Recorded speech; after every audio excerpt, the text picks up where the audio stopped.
You see him on the news. CNN.com contributor, Dean Obeidallah. So, Dean... Watch him at comedy clubs. When I say Mecca, do you think of a holy place or an urban clothing line? Read his articles. And you hear him on the radio. The Dean Obeidallah Show is on live right here on SiriusXM Progress, Channel 127.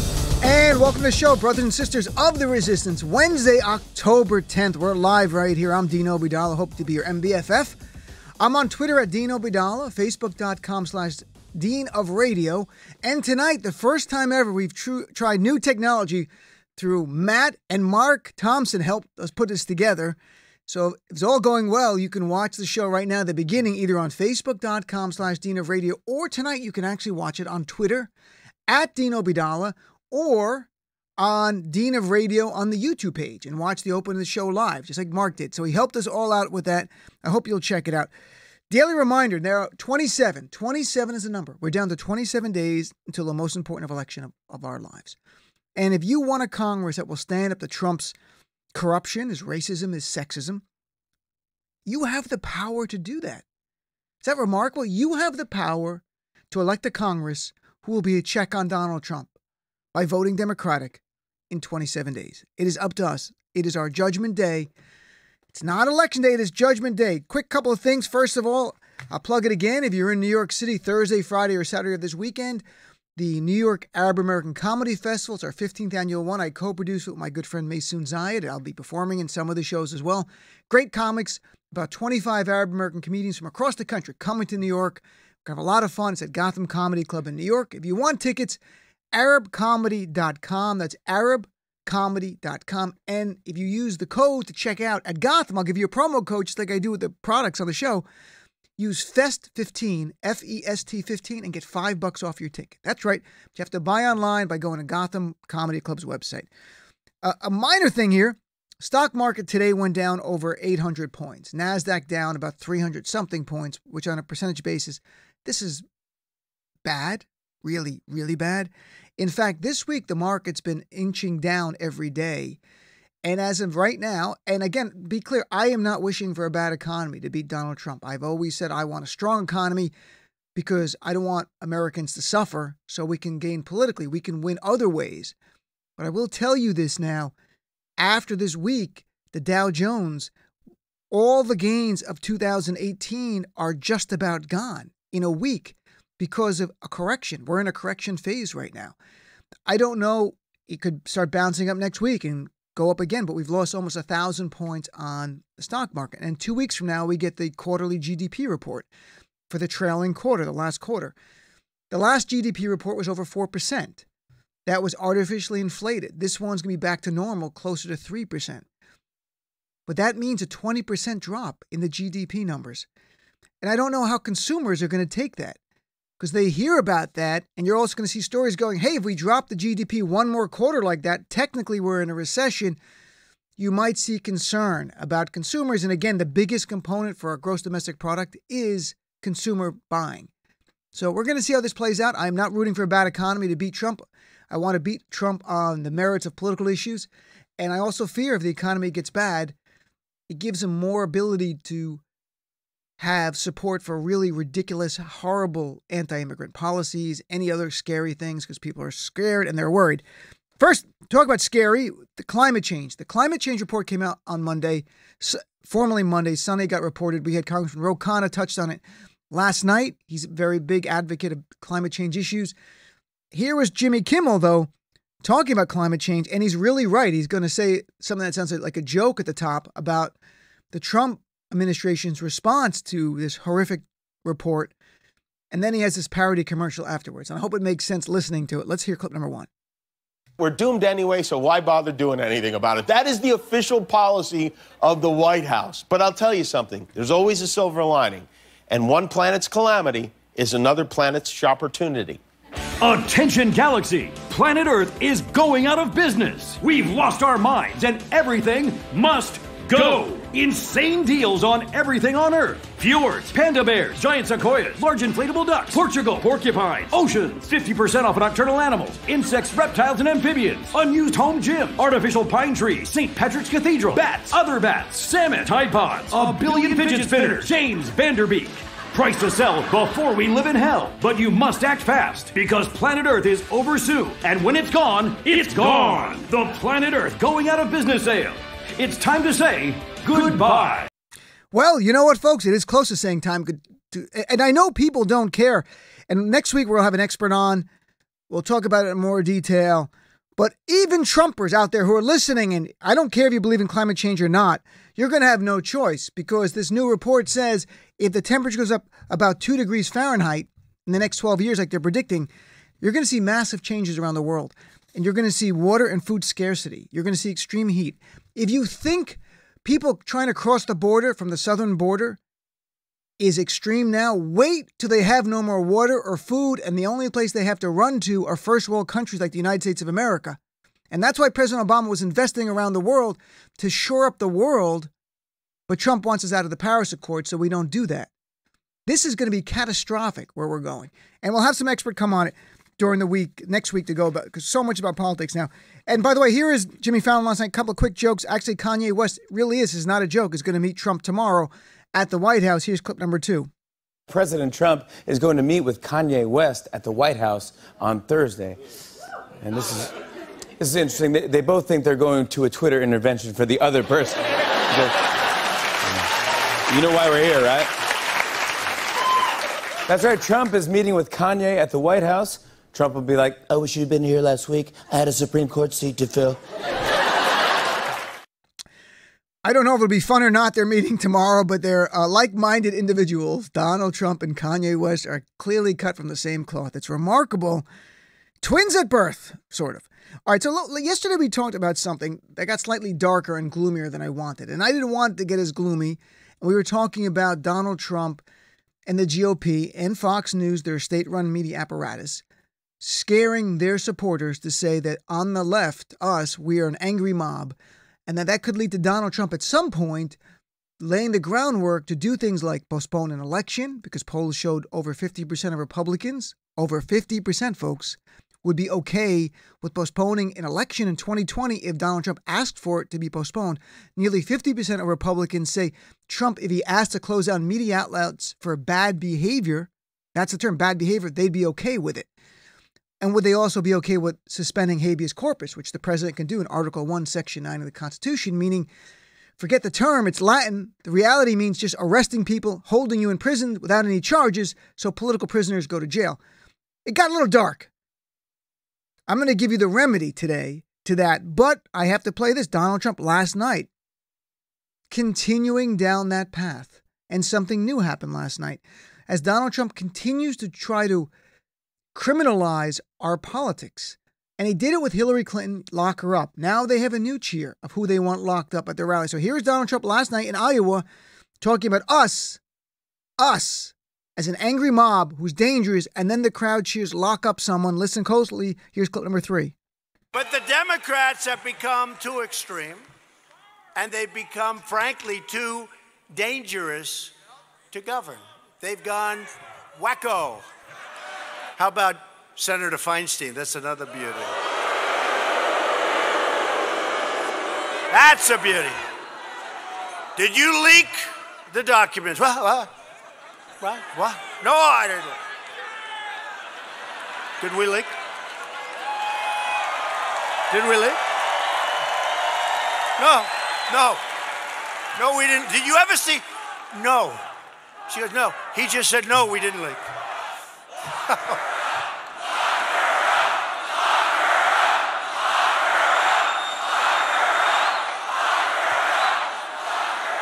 And I think they're talking about Feinstein. Can you believe it? Do you want to know what's so scary about that? What's scary about that is that the crowd surprised Trump that they were cheering lock her up about Feinstein, and he began to laugh, which shows that his base is getting ahead of him. That he didn't call for her to be locked up. It wasn't like Hillary. And he was surprised by that. And it shows that his base is ready to criminalize political opponents. That's exactly what that shows. And that's why it should be scary. And we're going to get to the remedy in a second, because I'm not trying to get too gloomy here, because the remedy is 27 days away. It's election day. And something very good in the polling yesterday and today is great numbers. And I'll give you that. But it worries me because Look, the GOP's always been about fear. Fear of Muslims, fear of the LGBT community, fear of blacks, fear of brown, fear of immigrants. That's how they do it. Now they've turned it on us, though. They're telling their base to be afraid of us. And when he mentioned Democrats, you could hear some of the crowd yelling, traitors, traitors about us. We're traitors now. And if you watch the clip, you will see Trump laughing. It is scary. And I don't know why the media doesn't get it. His base is beyond him. They want to arrest and prosecute elected officials for doing their job because they don't agree with them. And if you doubt it's trickling down, here's from Fox News this morning. Fox and Friends, they're interviewing someone, and this is not a surprise off the street. This was a set-up thing. They're sitting around chairs at breakfast, and they're like, let's talk to Dave. They already knew what Dave was going to say, and here's what Dave had to say. Here's clip number 4. If you don't think the Republicans are fired up for the midterms, then you don't know Erie, Pennsylvania. One of those guys that's fired up is David. David, you say Democrats fight on, quote, a battlefield of hatred. Those are bold words. Why do you say that? Because they want to drag us down through the mud to the brink of anarchy and create another civil war in their quest for total domination, which is the credo for socialism. That basically said it all. David, thank you. That said it all. You hit all our talking points. Thank you. We had a meeting this morning. We needed people to say Democrats are a danger and a threat to this nation. This is where we are. It's no longer a debate about policy issues. We are a threat to this nation right now. We're an angry mob. And all I can say is, Robert Mueller, where are you? Where have you gone, Robert Mueller? A nation turns its lonely eyes to you because we miss you and we need you now more than ever. And just so it's clear, if you ever have any questions about who's the angry mob and who's the leader of this angry mob, here's Donald Trump, clip number 5, cut together for you. Well, but I would have been boom, boom, boom. I'll beat that. I don't know if I'll do the fighting myself or if other people will. Maybe he should have been roughed up because it was absolutely disgusting what he was doing. If you see somebody getting ready to throw a tomato, knock the crap out of them, would you? Seriously. I'd like to punch him in the face, I'll tell you. Try not to hurt him. If you do, I'll defend you in court. Don't worry about it. In the good old days, this doesn't happen because they used to treat them very, very rough. And when they protested once, you know, they would not do it again so easily. We become weak. We become weak. And you know what? The audience swung back. And I thought it was very, very appropriate. The audience hit back. And that's what we need a little bit more of now. Part of the problem and part of the reason it takes so long is nobody wants to hurt each other anymore, right? I don't know if I would have done well, but I would have been out there fighting, folks. I don't know if I would have done well, but I would have been boom, boom, boom. I'll beat that. Part of the problem is no one wants to hurt each other anymore. That's the leader of the Republican Party. That's the president of the United States. And his base likes that. They love that. They might get beyond Donald Trump. He might lose control of his own base. That can happen. And last night, that's to me what it said. When they on their own, lock up Dianne Feinstein, that's not what he wanted. He didn't call for that, and he was stunned by that. But here is the good thing. First, though, I have to admit this. I think Trump is right. He tweeted recently there's not going to be a blue wave. And I don't want to scare my fellow progressives. I think Trump's on to something. Accidentally. I don't think there's going to be a blue wave. I think there's going to be a pink wave. And new polls yesterday and today prove this out. And when I say pink wave, I mean women leading in terms of voting.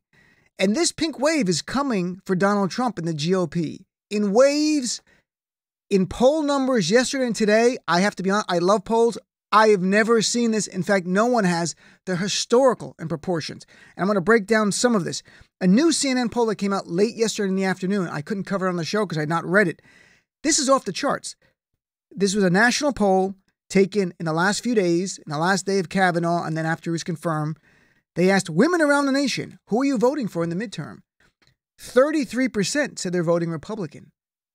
How many are voting Democrat? 63%. 63%. And if you think this might be wrong, wait to hear other numbers. It's not wrong. This is what's going on in this country right now. Of men, well, 63% of women say they're voting Democratic. Men say 50 to 45% they're supporting Republicans. Can you say tidal wave size gender gap? This is unreal. And to give you some perspective on this, if the GOP only attracts the 33% that they're polling right now, that would be the lowest support for Republicans in a midterm election. Guess in how much time? In ever, at least since polling began on midterms since 1982. The lowest the GOP ever got before in a midterm election, 42% in 1982.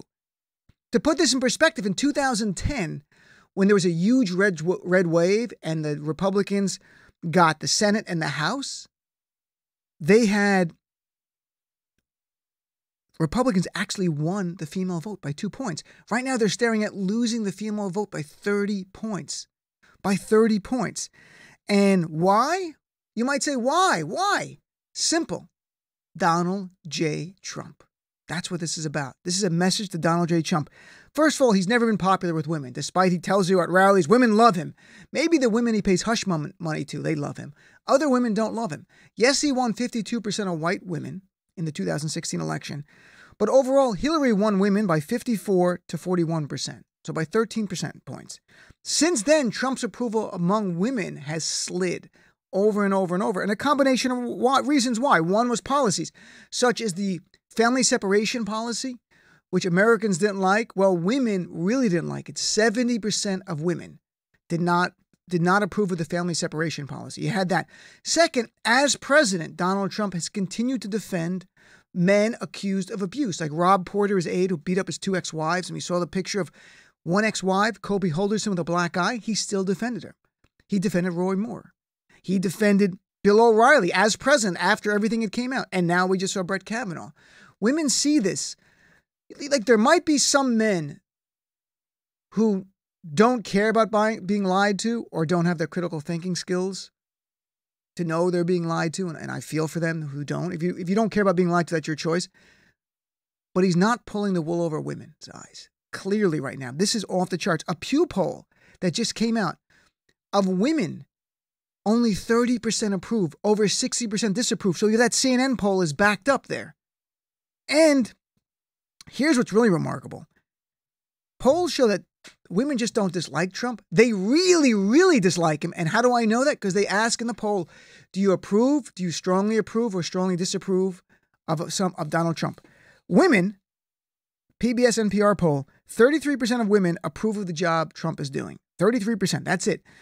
Of them, 48% say they strongly disapprove. 48%. That means half of an entire gender strongly dislikes Donald Trump. Half of the entire gender. This is what Donald Trump's done. His base is now down to a percentage of women in the GOP and white men, mostly white men. That's really what it comes down to. Why does this matter? Why am I telling you all this? Is it just that I like polls? That's part of it, but that's not the big reason why. Here's why. The remedy to everything Trump is saying and doing is winning the election in 27 days. Midterms, every time you see exit polls, people will come out. They don't come out to say thank you to a president. I know Trump supporters are going, no, that's not true. That's exactly true. They come out to say they're angry with the president. And I'll give you 2 quick examples. Then we'll take a break and take calls. In 2006 midterm election, the economy was very good. Unemployment was at 4.5%, just slightly higher than we had now. The stock market was breaking records. It was way before the recession. Things are going great in 2006. What happened? Because of George Bush's handling of the Iraq War, that became the defining issue. The result was exit polls found that only 35% of voters were enthusiastic. 60% of people who came out were angry. What were the results?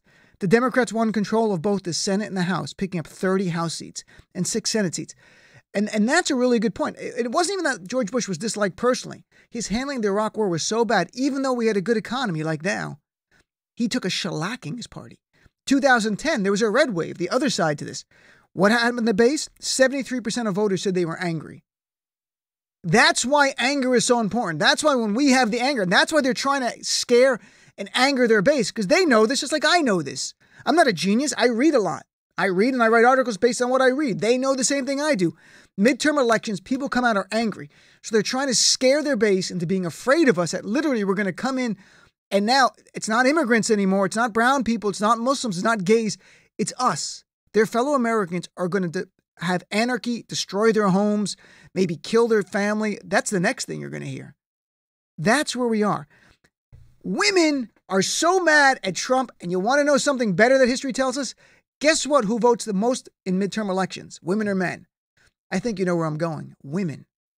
In every midterm election since 1982, the biggest men versus women are a bigger percentage of the electorate.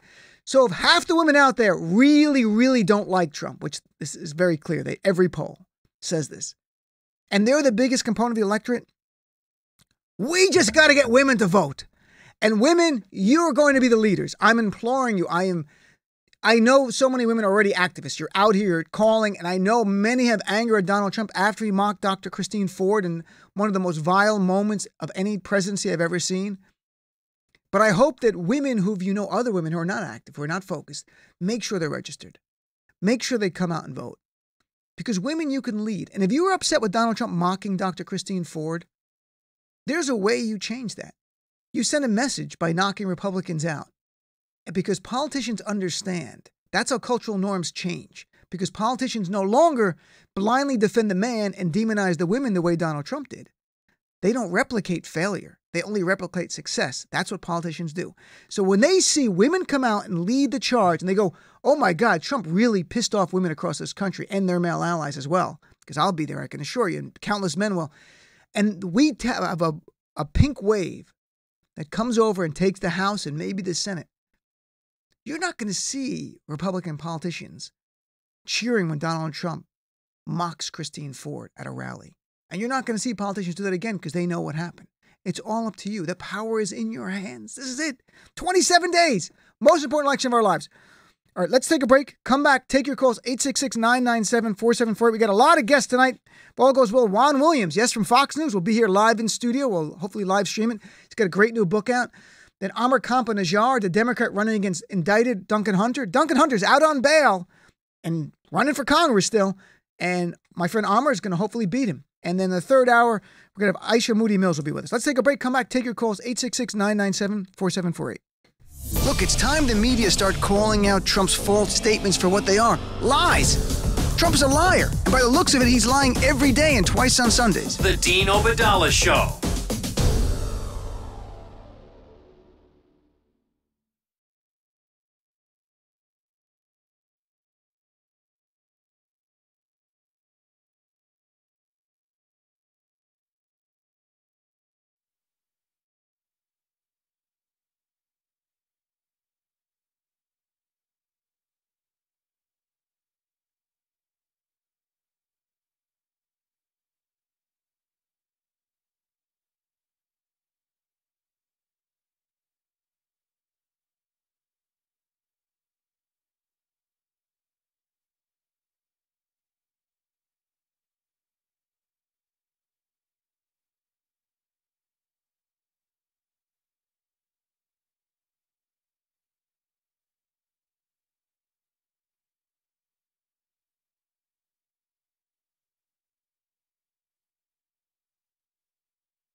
You've heard Dean's thoughts.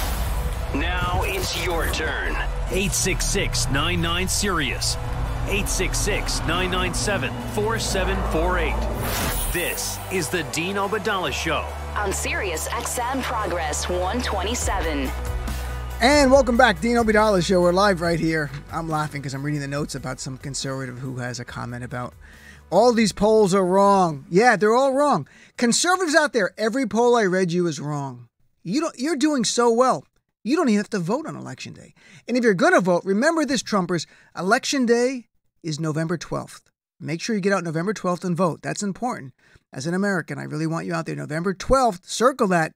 Don't listen to fake news. Some are saying November 6th, fake news. November 12th, get out there and vote. But you don't need to vote, Trumpers, because all these polls are fake. All these polls are wrong. You're right, and Trump is right. Yep. Folks, winter's coming. In the bedroom, it gets complicated. And by that, I mean one person's warm and the other person's cold. That happens in my apartment because sheets are not always breathable. But Boll & Branch, makers of the world's most comfortable sheets, and I mean that sincerely because I sleep on them, are offering their luxury flannel bedding for a limited time.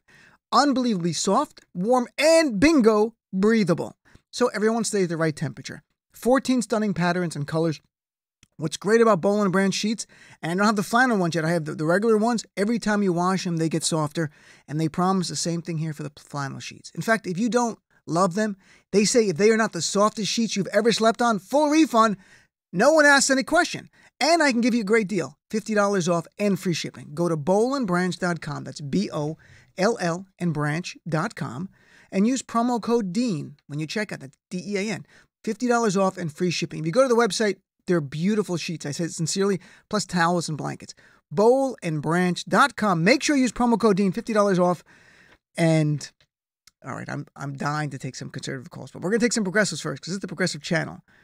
Because I would like to fight tonight. All right, here's Tyrone from, how are you, Tyrone? Hey, Dean. Dean, I'm thinking. Talk to me.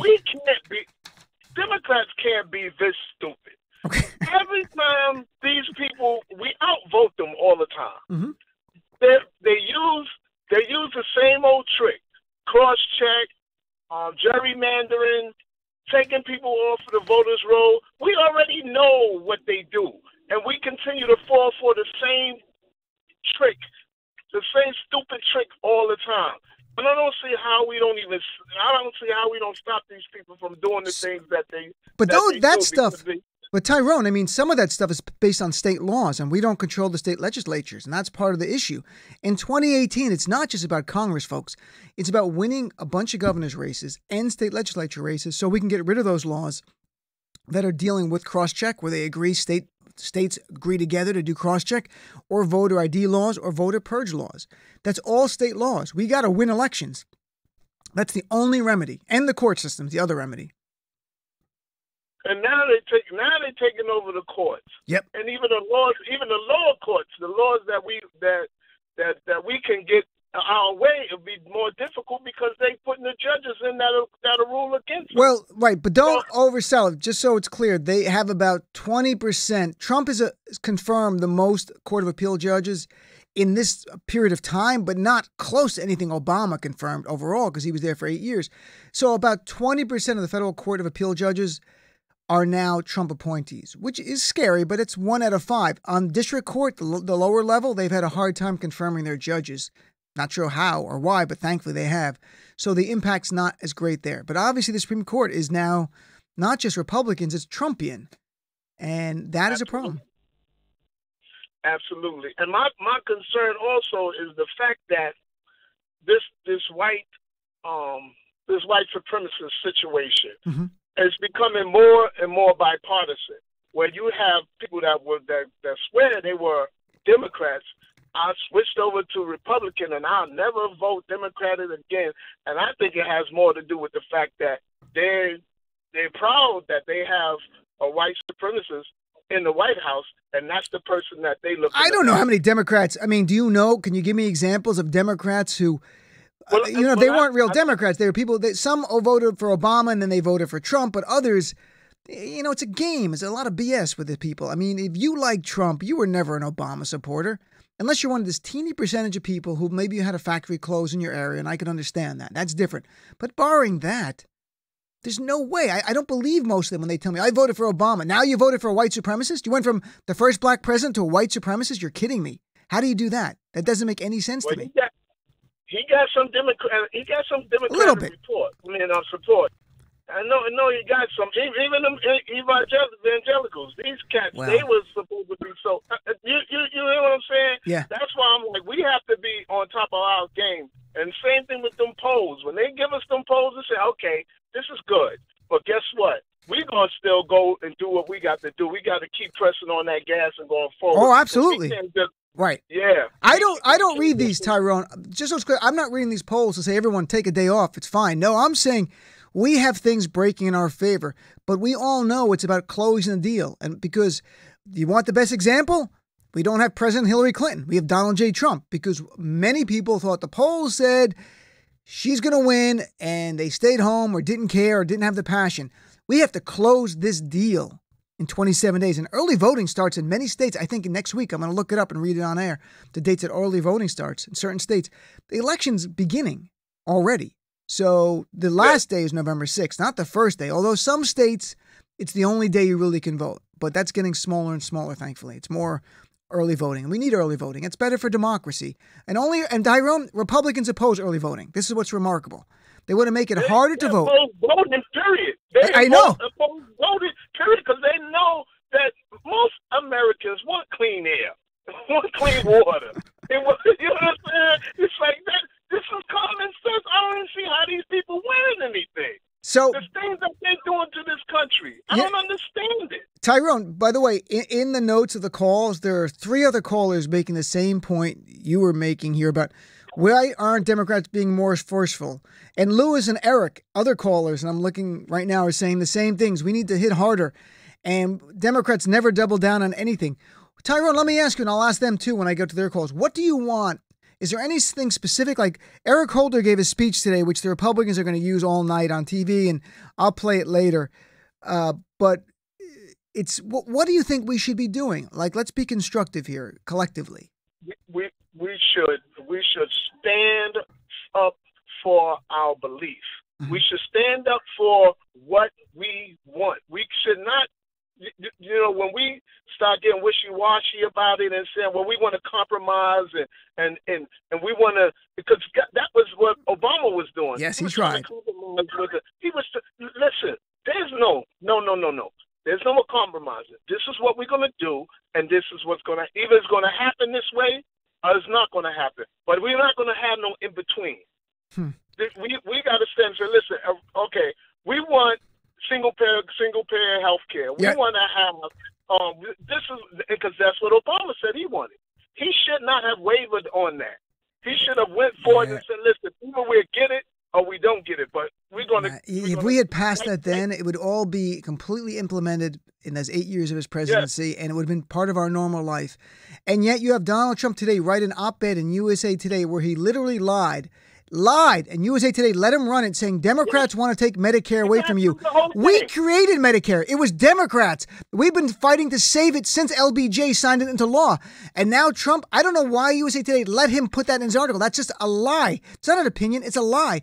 Democrats are the ones fighting to save Medicare. We're the ones fighting to save Medicaid and Social Security. They're the ones that want to gut it and turn it into block grant programs and cut the funding and not make it entitlement programs anymore. An absolute lie he wrote, and some people are going to read it and repeat it to people. Democrats saving Medicare, and they want to get rid of it, the other side, because Paul Ryan, they would have cut it. If the ACA repeal would have impacted Medicaid for sure, and ultimately Medicare, they want to turn it into block grants and not an entitlement program. And it's not, I shouldn't call it an entitlement program. That's just the legal term. A program earned by people through their whole lives. So, all right, Tyrone, nice chat. Last thing, go ahead. We're going to have Ron Williams on. Tell him to stop letting them people bully him on that Fox. All right, he's coming on next. He'll be in studio. I'm going to say to him, I'll tell him.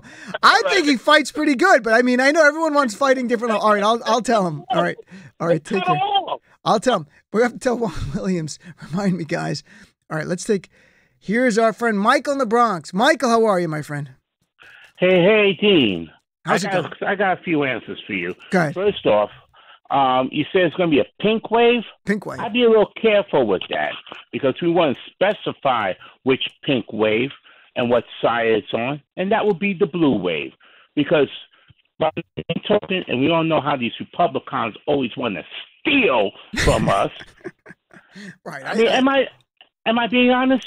Right, but I'm not worried about. They can call it whatever color wave. They can call it a swirl wave. I don't really care. But the polling shows if we come out, we're going to win. It's all in our power. No. You got to care because you just got through saying that they lied through their stinking teeth. Right. In so many words. But what does it matter if they call it a red wave? I mean, I don't really care. To me, it's about the women are going to lead the way. And you know what? This polling shows. If it's accurate, 63% of women are going to vote for Democrats. That means it includes Republicans. That includes independents, progressives, and some Republicans are voting against Trump because suburban women and white women with college educations, 66% believe Dr. Ford. 66%. Yep. And that's some overlap there, folks. Those are Republican women, a lot of them. And they support, they're against Trump now. And that's not all. You got men like yourself, yours truly, that are all in the voting process as well. That are siding with them. And simply being, and I might have said this before, we all have women in our lives. Sure. And I, for one, don't like what the hell was going on with these GOPs. And I just want to raise that question, that conscientious question to them, that how the hell you going to side with Trump or with Kavanaugh without really investigating all these things? It seems to me it was a godforsaken cover-up, and you have now aided and abetted a criminal onto the Supreme Court. I don't give a shit if you say, oh, there wasn't proven about no sexual stuff and all that stuff. The fact of the matter is the SOB lied. He committed perjury during the damn confirmation hearing. And you guys said that any nominee that commits perjury is an automatic DQ and no vote. And he committed perjury on the drinking. He initially denied ever drinking. So what are we going to do, Mike? I mean, that's done. And do you think that's going to – there was an idea that this was going to motivate the GOP base, the Kavanaugh fight. I think so. And for a couple of days, but now new polling, and I'm talking about Rasmussen, which is a right-leaning polling, showing that Trump is now beginning to lose some approval and among Republicans. So that excitement is kind of sliding again. It's remarkable how this happened so quickly. Because it's because of what happened in the Kavanaugh hearing, and then it's lie after lie after lie, especially referring to us as a mob. I don't recall any one of us engaging in any kind of violence, gun violence against them. We always went in peace. We raised our voices so we could be heard. These GOPs always want to turn a blind eye and deaf ear. So perhaps we need to get into their faces so they can finally hear us. Well, look, and to me, the idea, us. like any kind of words that are like violent imagery, I understand that, and you're not being violent. But to me, I don't want to be like them. We're going to fight passionately. We're going to fight smart, and we're going to win this election. And the idea that what they're doing now, folks, on Fox News, and they're showing the same image of some handful of people in Portland and going, these are the Democrats, or Ted Cruz being chased out of a restaurant by a handful of people. For white progressives out there, you might not be used to this, but what Fox News does is find the worst examples of any group and try to define you by them. As a Muslim myself, I've seen this for years. They will find whatever radical terrorist they can find and go, this is what Muslims are about. They'll do it for the LGBT community, for black and brown, Latino. So for white progressives, you might not have seen this before and understand what's going on. They are now doing the same thing against white progressives they do against everyone of color, all of other minorities, and trying to define us by the worst examples. It's off the charts. And you got to be a moron. You got to be a freaking idiot to think a handful of people in Portland or a couple of people at a Ted Cruz restaurant, that represents our party. How stupid you have to be as a person to believe that. Yeah. And then contact me because I want to sell you things. I've got a unicorn ranch I want to sell. Also, I have this. I have some magic dust. You can't see it, but it's really great, and magic beans. All right, so we can reverse all that nonsense and BS, and it started already in New Jersey between Bob Hugin and Bob Menendez. And he's saying, exposing his opponent that always sided with Trump. So the thing is that anything and everything that Trump falsely accuses of, think of it this way. It's he and his base that are doing these particular actions. Right. They commit the actions and falsely point the finger to us. Well, so we got to remember that part. Look, I mean, in today's day and age, you've got only one leader of a party, and that's Donald Trump. And I played that clip on purpose. And they want to say that we're inciting violence. I'm sorry. Right. And one more thing. They want to say that we're fear-mongering and so forth. No, they're the ones that engage in fear-mongering. And I want to return the quote that Newt Gingrich said. You know, they're afraid of the truth. And then if that's what they're afraid of, then I say to them, be afraid. Be very afraid. All right, Michael in the Bronx. Nice chatting with you, Michael. Let's take a quick break. We'll come back more. Take your calls. 866-997-4748. Every day between now and Election Day, ask yourself, what am I doing to help the resistance win? The stakes are so high, we cannot take off a single day. The Dean Obeidallah Show.